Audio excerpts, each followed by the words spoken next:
Mic check. Welcome, welcome everyone. This is an incredible turnout on an incredible day.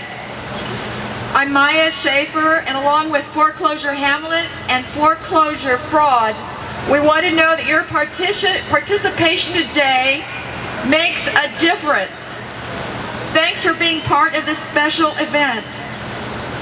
I believe in my heart that your presence here today is helping to make a shift in consciousness that will turn this country back to what the Founding Fathers wanted us to have. Government by the people and for the people.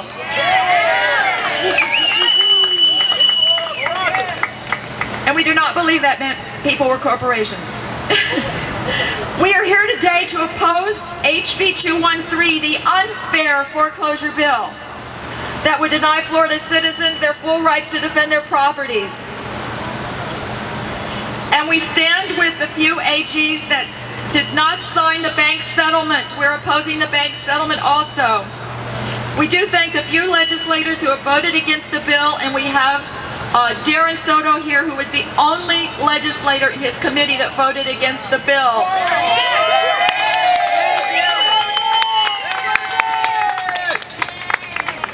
We want to thank the sponsors of this event. Buses traveled all night up the West Coast, up the East Coast. Let's hear it, West Coast! Let's hear it, East Coast! Everybody!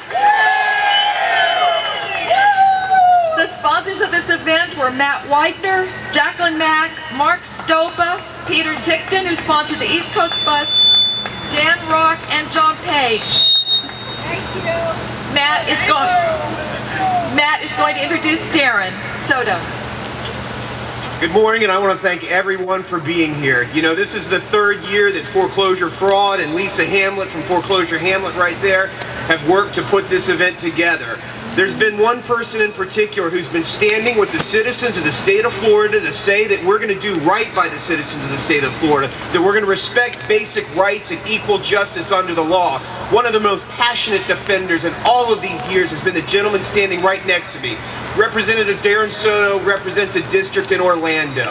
And again, he stands up for the right of people. Let's give him a hand for standing up for the right of people.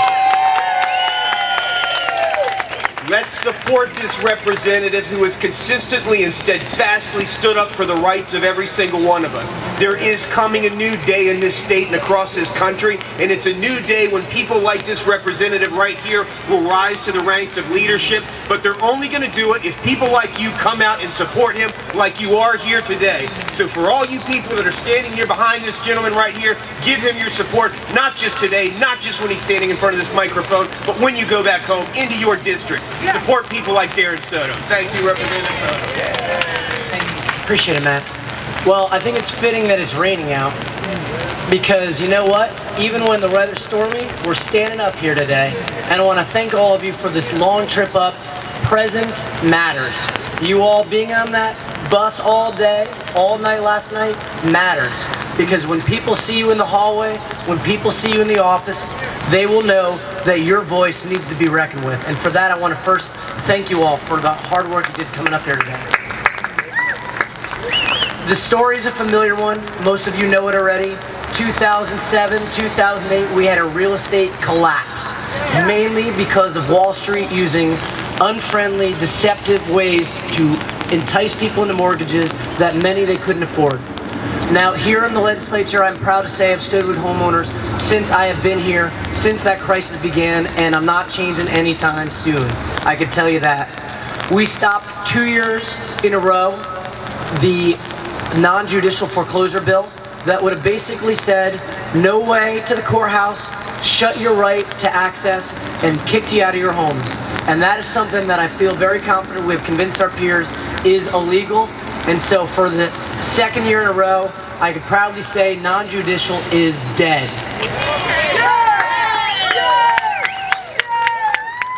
Now we have a couple bills that have been floated through. Obviously you all are familiar with one, 213, a bill that I had the distinction of voting against because, first of all, it changed the burden of proof for foreclosure cases, making it different than any other case that is in the civil court, which I don't think is right.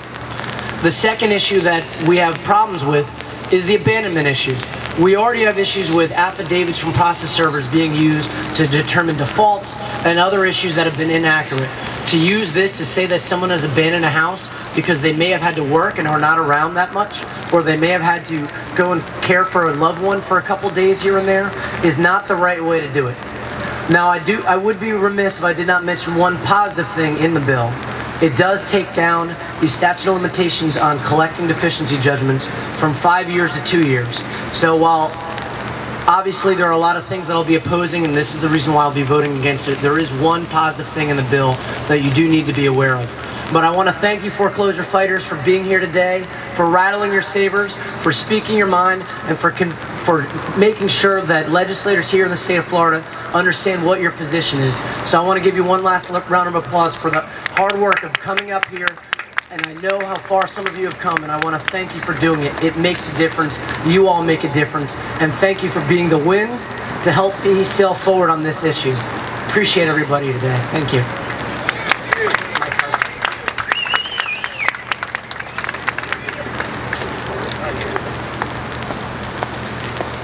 Next, we're going to have a foreclosure fighter extraordinaire.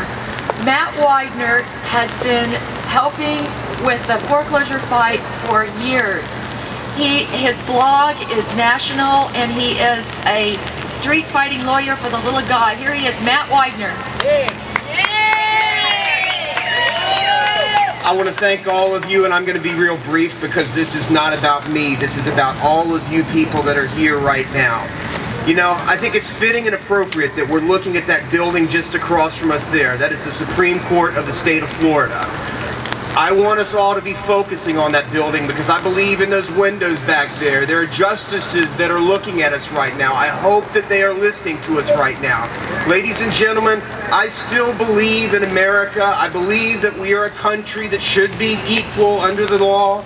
I still believe that the court system in this country can protect us from what is behind us right now and the tyranny of the banks and the institutions, which are doing so much injustice to us all across this country. You know, ladies and gentlemen, if there's one thing, one positive thing I think we can take from this experience, the tyranny that we're experiencing, is the fact that all of us right now, no matter what our color, no matter what our creed, we're in this together. Oh, yes. We're in this together in a way that we could never have experienced before. I can tell you something, as I walk into a courtroom and I feel that no matter how much I try, no matter how hard I prepare, I'm still fighting against something. I can experience what my brothers and sisters of color have experienced their whole lifetimes. I'm grateful for that experience. It makes me a better human being. For all of us of Americans, we need to understand that. We need to recognize that we're in a fight together. We need to support and defend one another as those who are in this together. A fight against the institutions and the 1% that are doing such injustice all across this country. You know, I had the experience yesterday of losing a trial, and it was a sickening experience for me. I don't ever want that to happen to another citizen in the state of Florida, but unfortunately it's going to. It's going to keep happening until the folks behind us in the legislature recognize the tyranny and the injustices that are occurring. And it's going to keep happening until the folks over there in the Supreme Court and the appellate courts recognize that what's happening is improper and should not continue. Once again, all of you people here are the ones that need to be congratulated and thanks. It really is your outpouring that is changing this debate and this dynamic. We need to be about positive change. We need to be about explaining to our legislators in both sides of the aisle that we're here about positive change and support for our communities. I believe that at the end of the day, this will turn around, but it will turn around because of the efforts of citizens like all of you, Lisa and Maya and Michael, and good legislators like Representative Darren Soto, and those that are standing with this good man right here, both on the House side and the Senate side. As we go in there today, let's remember a positive message.